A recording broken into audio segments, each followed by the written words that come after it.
Class 10th के जितने भी छात्राएं 2023 वार्षिक परीक्षा की तैयारी कर रही हैं, आज का यह वीडियो आप सभी के लिए वेरी इंपॉर्टेंट होगा, क्योंकि इस वीडियो में मैं आप सभी के लिए लेकर के आ चुका हूं गृह विज्ञान के 25 प्लस बहुविकल्पी प्रश्न। जी हां, 25 प्लस बहुविकल्पी प्रश्न जो आपकी बोर्ड परीक्षा 2023 के लिए सबसे ज्यादा महत्वपूर्ण हैं।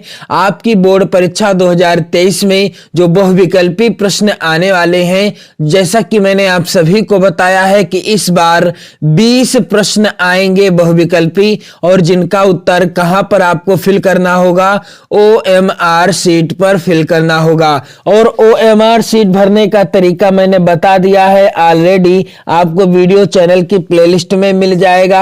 और साथ ही मैं आशा करता हूं कि जब आप इन सभी प्रश्नों को लिख लेंगे, तैयार कर लेंगे, तो आप अच्छा स्कोर कर पाएंगे 2023 की बोर्ड परीक्षा में। तो चलिए यहां पर पहला प्रश्न क्या है, वेरी इंपॉर्टेंट प्रश्न है, 25 प्लस प्रश्न है। और साथ ही मैं आपको बताना चाहूंगा कि इन प्रश्नों को आप जरूर तैयार कर लेना, क्योंकि मैंने पूरी किताब के बहुत ही महत्वपूर्ण बहुविकल्पी प्रश्नों को सम्मिलित किया है। इसी के अनुसार मैं आपको अति लघुत्तरी, लघुत्तरी और दीर्घोत्तरी सभी प्रश्नों से रिलेटेड वीडियो प्रोवाइड कराता रहूंगा। तो यदि आप चैनल पर नए हो तो आपको क्या करना है, चैनल को सब्सक्राइब कर लेना है। चलिए पहला प्रश्न क्या कह रहा है, पारिवारिक बजट बनाने का उद्देश्य क्या है। पारिवारिक बजट बनाने का उद्देश्य क्या है, बचत करना, व्यय पर नियंत्रण, तीसरा विकल्प है आय का ज्ञान, और चौथा विकल्प है उपर्युक्त सभी।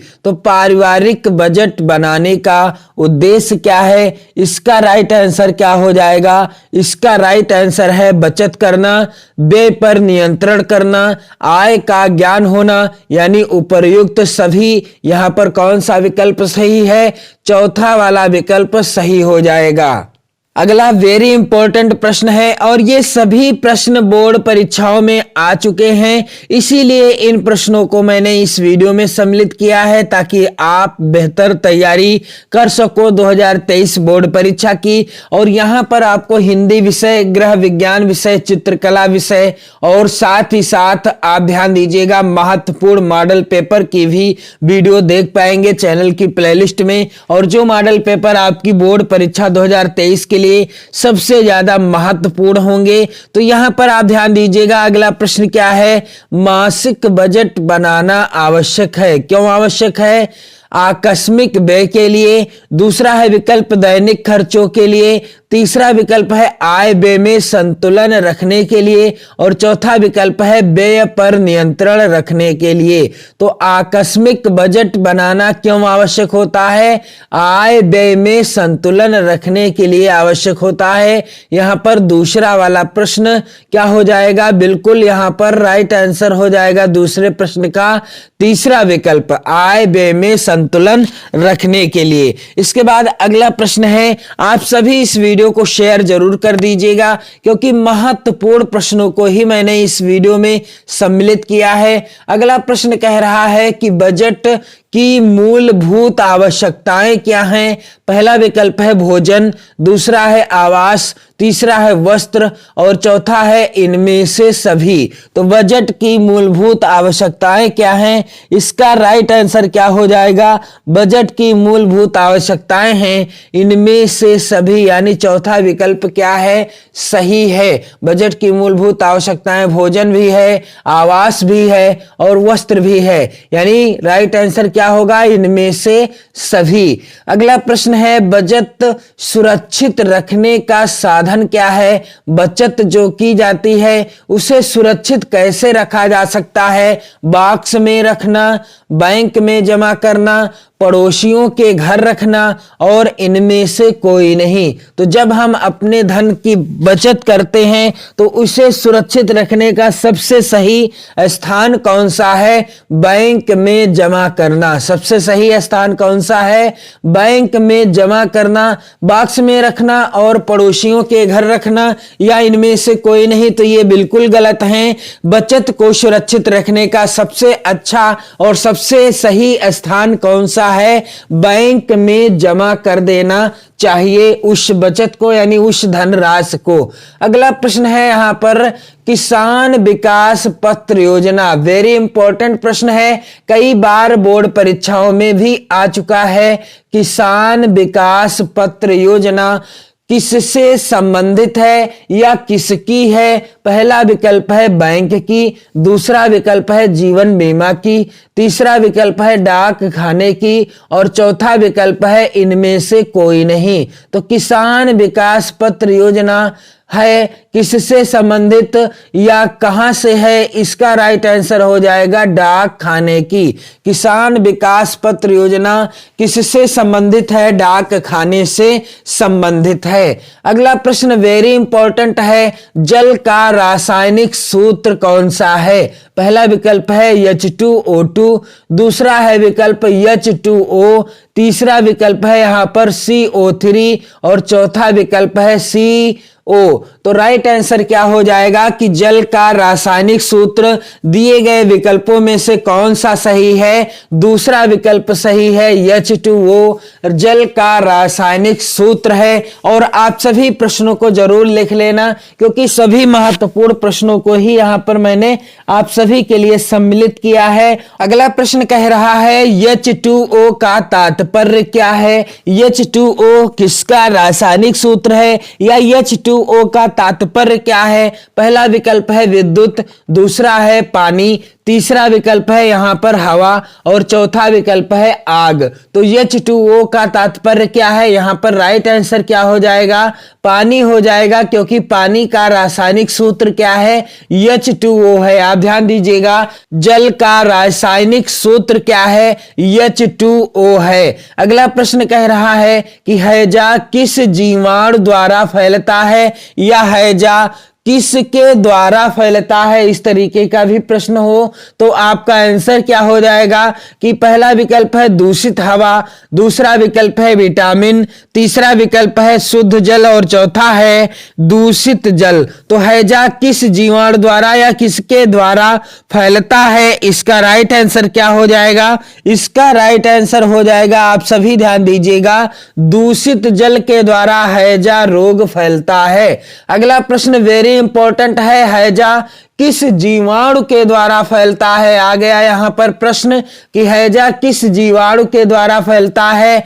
क्या टिटेनी जीवाणु के द्वारा फैलता है या दूसरा है विब्रियो कालेरा, तीसरा विकल्प है टाइफी, चौथा विकल्प है बैसिलरी। तो राइट आंसर क्या हो जाएगा कि विब्रियो कालेरा जो जीवाणु होता है, इस जीवाणु के द्वारा हैजा रोग फैलता है। और हैजा रोग किसके द्वारा फैलता है? तो हैजा रोग किसके द्वारा फैलता है? दूषित जल के द्वारा फैलता है। अगला प्रश्न कह रहा है कौन सा रोग जल द्वारा फैलता है? कई बार प्रश्न इस तरीके से भी आ सकता है। प्रश्न क्या है? कौन सा रोग जल द्वारा फैलता है?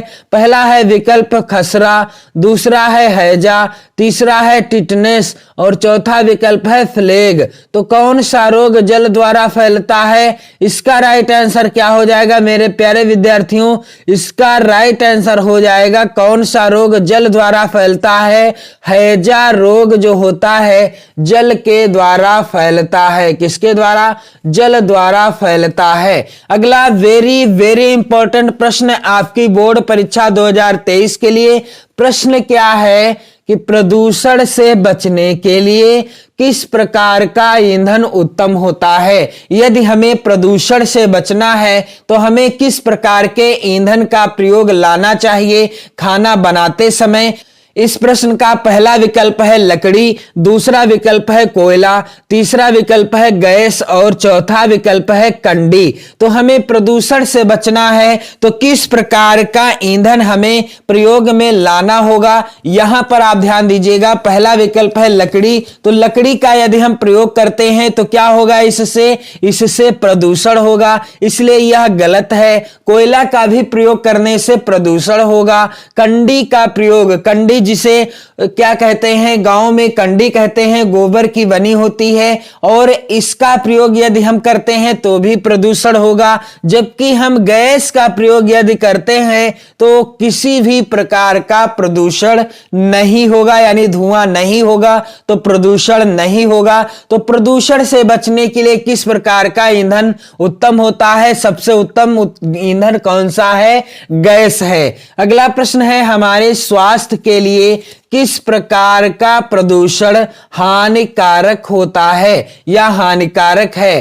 पहला विकल्प है जल प्रदूषण, दूसरा विकल्प है ध्वनि प्रदूषण, तीसरा विकल्प है वायु प्रदूषण और चौथा विकल्प है इनमें से सभी। तो हमारे स्वास्थ्य के लिए किस प्रकार का प्रदूषण हानिकारक होता है, जल प्रदूषण भी हानिकारक होता है, ध्वनि प्रदूषण भी हानिकारक होता है और साथ ही साथ वायु प्रदूषण भी हमारे स्वास्थ्य के लिए क्या होता है, हानिकारक होता है। यानी राइट आंसर क्या हो जाएगा, इनमें से सभी, ये सभी प्रदूषण हमारे और आप सभी के स्वास्थ्य के लिए क्या होता है, हानिकारक होता है। अगला वेरी वेरी इंपॉर्टेंट प्रश्न, कई बार बोर्ड परीक्षा में आया हुआ प्रश्न है। प्रश्न कह रहा है विश्व पर्यावरण दिवस कब मनाया जाता है, विश्व पर्यावरण दिवस कब मनाया जाता है। पहला विकल्प है 1 जून, दूसरा विकल्प है 5 जून, तीसरा विकल्प है 12 जून और चौथा विकल्प क्या है, 18 जून। तो विश्व पर्यावरण दिवस कब मनाया जाता है, इसका राइट आंसर क्या हो जाएगा, क्या 1 जून को मनाया जाता है, नहीं, क्या 12 जून को मनाया जाता है, यह भी गलत है, 18 जून को मनाया जाता है, यह भी विकल्प गलत है। तो पर्यावरण दिवस कब मनाया जाता है, 5 जून को मनाया जाता है। विश्व पर्यावरण दिवस प्रत्येक वर्ष कब, 5 जून को मनाया जाता है। इन सभी प्रश्नों को आप नोट करते रहिएगा और वीडियो को शेयर करते रहिएगा और साथ ही साथ मैं आपसे ऐसी उम्मीद रखता हूं कि इन प्रश्नों का आंसर आप कमेंट करके भी बताते रहेंगे। तो आप इन सभी प्रश्नों को जरूर नोट कर लें। पूरी किताब के महत्वपूर्ण प्रश्नों को मैंने सम्मिलित किया है आज के इस वीडियो में। अगला सबसे ज्यादा महत्वपूर्ण प्रश्न है, कई बार बोर्ड परीक्षाओं में आ चुका है और वेरी इंपॉर्टेंट प्रश्न है। प्रश्न कह रहा है कि ध्वनि प्रदूषण के कारण हैं, क्या कारण है। पहला विकल्प है वाहनों के हॉर्न, दूसरा है सायरन, तीसरा है लाउड स्पीकर और चौथा है इनमें से सभी। तो ध्वनि प्रदूषण के क्या कारण हैं, इसका राइट आंसर क्या हो जाएगा, वाहनों के हॉर्न ये भी कारण है ध्वनि प्रदूषण के, सायरन भी कारण है ध्वनि प्रदूषण का और जो लाउड स्पीकर बजाए जाते हैं ये भी कारण है ध्वनि प्रदूषण के। तो राइट आंसर क्या हो जाएगा, इनमें से सभी, ये सभी कारण हैं जिनके कारण ध्वनि प्रदूषण अधिक मात्रा में वातावरण में फैलता है और तरह तरह की बीमारियों को जन्म दे देता है। अगला प्रश्न है यहां पर वायु प्रदूषण के क्या कारण हैं। पहला विकल्प है औद्योगिकरण, दूसरा विकल्प है वनों की अनियमित कटाई, तीसरा विकल्प है नगरीकरण और चौथा विकल्प है इनमें से सभी। तो यहां पर राइट आंसर क्या हो जाएगा कि वायु प्रदूषण का कारण क्या है, औद्योगिकरण भी है, वनों की अनियमित कटाई के कारण भी वायु प्रदूषण होता है और नगरीकरण यानी नगरों का निर्माण करने के लिए क्या किया जाता है, वृक्षों को काटा जाता है। इससे क्या होता है, वायु प्रदूषण फैलता रहता है, वायु प्रदूषण की मात्रा बढ़ती जाती है, वायु में विषैली गैसों की मात्रा बढ़ती बढ़ती जाती है, जिससे वह प्रदूषित हो जाती है, सांस लेने में तकलीफ होने लगती है और साथ ही नई नई बीमारियों को जन्म भी वायु प्रदूषण के कारण हो जाता है। तो यहां पर राइट आंसर क्या होगा? इनमें से सभी, ये सभी कारण हैं वायु प्रदूषण के। अगला प्रश्न कह रहा है कि पर्यावरण प्रदूषण का कारण क्या है? यहां पर पहला विकल्प है जनसंख्या वृद्धि, दूसरा विकल्प है आधुनिकीकरण, तीसरा विकल्प है सामाजिक रीति रिवाज, चौथा विकल्प है उपर्युक्त सभी। तो पर्यावरण को प्रदूषण करने के लिए या पर्यावरण को प्रदूषित करने के लिए प्रमुख कारण कौन कौन से हैं? पहला विकल्प है यहां पर जनसंख्या वृद्धि, यह भी प्रमुख कारण है पर्यावरण को प्रदूषित करने के लिए। दूसरा है विकल्प आधुनिकीकरण, यह भी कारण है पर्यावरण को प्रदूषित करने के लिए। अगला विकल्प है सामाजिक रीति रिवाज, यह भी बहुत ज्यादा मात्रा में कारण है पर्यावरण को प्रदूषित करने के लिए। तो आप कमेंट करके जरूर बताएं कि आपने अभी तक कितने प्रश्नों का आंसर सही सही किया हुआ है, और साथ ही मैं आपको बताना चाहूंगा इस प्रश्न का उत्तर। तो पर्यावरण प्रदूषण का कारण क्या है? उपर्युक्त सभी, यानी इन सभी के द्वारा पर्यावरण प्रदूषित होता रहता है। अगला प्रश्न है बीसीजी का टीका किस रोग का उपाय है? वेरी इंपॉर्टेंट प्रश्न और कई बार बोर्ड परीक्षाओं में आया हुआ प्रश्न है। पहला विकल्प है क्षय रोग, दूसरा विकल्प है हैजा रोग, तीसरा विकल्प है कुकुर खांसी और चौथा विकल्प है यहां पर टिटनेस। तो राइट आंसर क्या हो जाएगा मेरे प्यारे विद्यार्थियों कि बीसीजी का टीका किस रोग का उपाय है? इसका राइट आंसर हो जाएगा, आप सभी ध्यान दीजिएगा, क्षय रोग। क्या हो जाएगा आंसर? क्षय रोग, जिसे और किस नाम से भी जाने जाता है?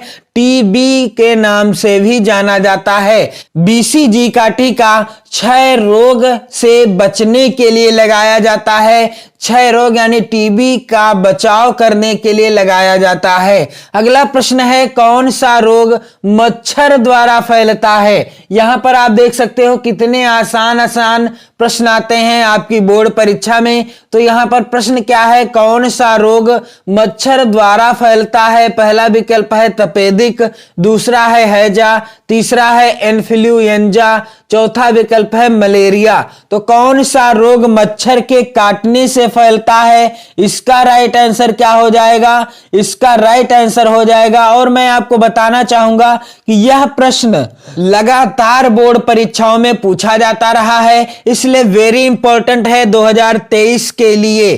कौन सा रोग मच्छर द्वारा फैलता है? तपेदिक बिल्कुल गलत है। हैजा यह भी नहीं फैलता मच्छर के काटने से। इन्फ्लुएंजा यह रोग भी नहीं फैलता। मलेरिया रोग मच्छर के काटने से फैलता है। राइट आंसर क्या हो जाएगा? मलेरिया। अगला प्रश्न है वेरी इंपॉर्टेंट प्रश्न है, स्कर्वी रोग किस विटामिन की कमी से होता है? पहला विकल्प है विटामिन ए, दूसरा विकल्प है विटामिन बी, तीसरा विकल्प है यहां पर विटामिन डी और चौथा विकल्प है यहां पर किस विटामिन की कमी से? Vitamin C. राइट आंसर क्या हो जाएगा कि स्कर्वी रोग किस विटामिन की कमी से होता है? स्कर्वी रोग विटामिन सी की कमी से होता है। स्कर्वी रोग किस विटामिन की कमी से होता है? स्कर्वी रोग विटामिन सी की कमी से हो जाता है। इन सभी प्रश्नों को आप जरूर नोट कर लीजिएगा, लिख लीजिएगा। सबसे महत्वपूर्ण प्रश्नों को मैंने यहां पर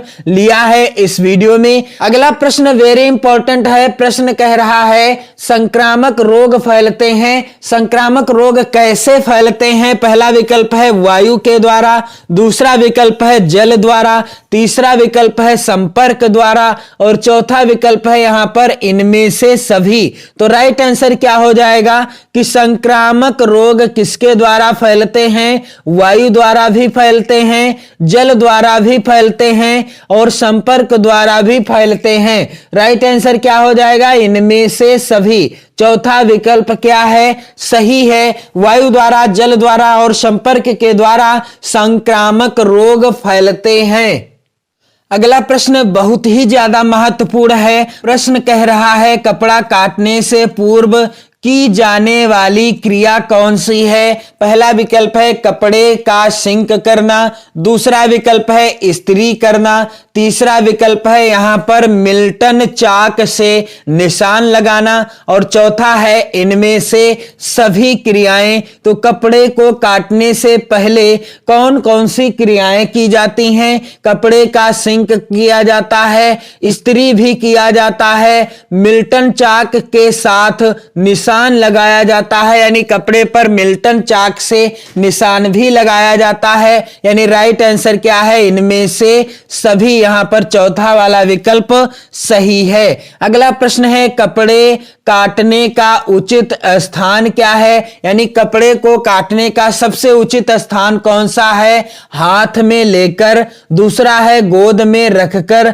तीसरा विकल्प है मेज पर रखकर और चौथा विकल्प है कहीं भी। तो कपड़े को काटने के लिए उचित स्थान कौन सा होता है? मेज पर रखकर, क्योंकि मेज बराबर होती है, समतल होती है और उस पर कपड़े को रखकर आसानी से काटा जा सकता है और बाकी तीनों विकल्प क्या हैं? गलत हैं। अगला प्रश्न वेरी इंपॉर्टेंट है, कई बार बोर्ड परीक्षा में भी आ चुका है। शरीर की वृद्धि में सहायक है, क्या सहायक है? पहला विकल्प है प्रोटीन, दूसरा विकल्प है वसा, तीसरा विकल्प है विटामिन और चौथा विकल्प है कार्बोहाइड्रेट। तो शरीर की वृद्धि में क्या सहायक होता है? इसका राइट आंसर क्या हो जाएगा मेरे प्रिय विद्यार्थियों? इसका राइट आंसर हो जाएगा कि शरीर की वृद्धि में सहायक होता है। किस चीज को अधिक मात्रा में लेने से शरीर का विकास होता है, यानी शरीर की वृद्धि होती है? इसका राइट आंसर है क्या? प्रोटीन। प्रोटीन शरीर की वृद्धि में क्या होता है? सहायक होता है। राइट आंसर क्या हो जाएगा? प्रोटीन। अगला वेरी इंपॉर्टेंट प्रश्न है, प्रश्न कह रहा है विटामिन सी की प्राप्ति का स्रोत क्या है? पहला विकल्प है दूध, दूसरा विकल्प है दालें, तीसरा विकल्प है मक्खन और चौथा विकल्प है खट्टे फल। तो राइट आंसर क्या हो जाएगा कि विटामिन सी की प्राप्ति का स्रोत क्या है? राइट आंसर है खट्टे फल। यहां पर चौथा वाला विकल्प क्या है? सही है। अगला वेरी इंपॉर्टेंट प्रश्न और कई बार बोर्ड परीक्षाओं में आया हुआ प्रश्न है। प्रश्न कह रहा है कि सब्जियों को धोना चाहिए, सब्जियों को कब धोना चाहिए? पहला विकल्प है यहां पर छीलने से पहले, दूसरा विकल्प है छीलने के बाद, तीसरा विकल्प है काटने के बाद और चौथा विकल्प है प्रत्येक बार, यानी छीलने से पहले और काटने के बाद भी सब्जियों को धोना चाहिए। तो यहां पर राइट आंसर क्या होगा कि सब्जियों को धोना चाहिए।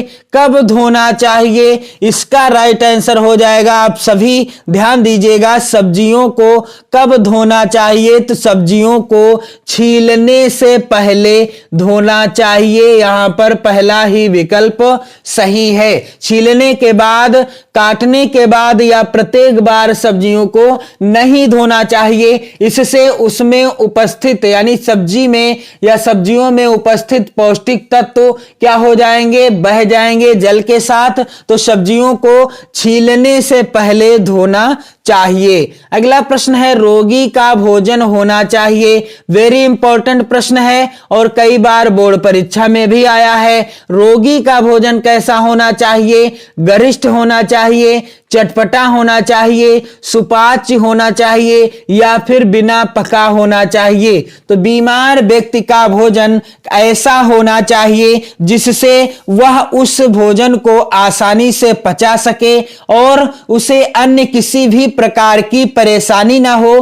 तो रोगी का भोजन कैसा होना चाहिए? सुपाच्य होना चाहिए, गरिष्ठ, चटपटा और बिना पका नहीं होना चाहिए। अगला और लास्ट प्रश्न है आज के इस वीडियो का, वेरी इंपॉर्टेंट प्रश्न है। प्रश्न कह रहा है मोच की पहचान क्या है? मोच की पहचान क्या है? क्या पीड़ा होना, दूसरा विकल्प है सूजन होना, तीसरा विकल्प है मांसपेशियों में खिंचाव और चौथा विकल्प है इनमें से सभी। तो मोच की पहचान क्या है मेरे प्यारे विद्यार्थियों? इसका राइट आंसर क्या हो जाएगा?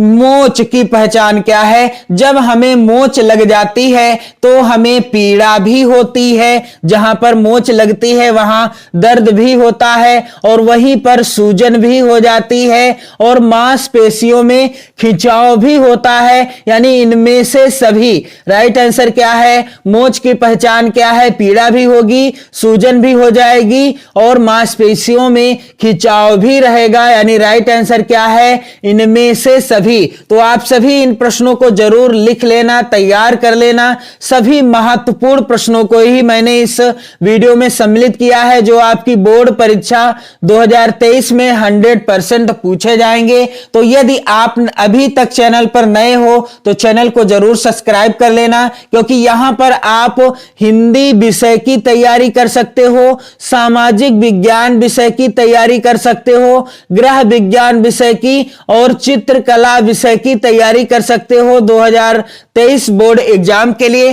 तो वीडियो को शेयर कर दें अपने सभी प्यारे मित्रों में, इन सभी प्रश्नों को तैयार जरूर कर लेना और लास्ट में आप कमेंट करके जरूर बताएं कि आपका स्कोर कितना गया है। पढ़ते रहिए, मस्त रहिए, स्वस्थ रहिए। जय हिंद।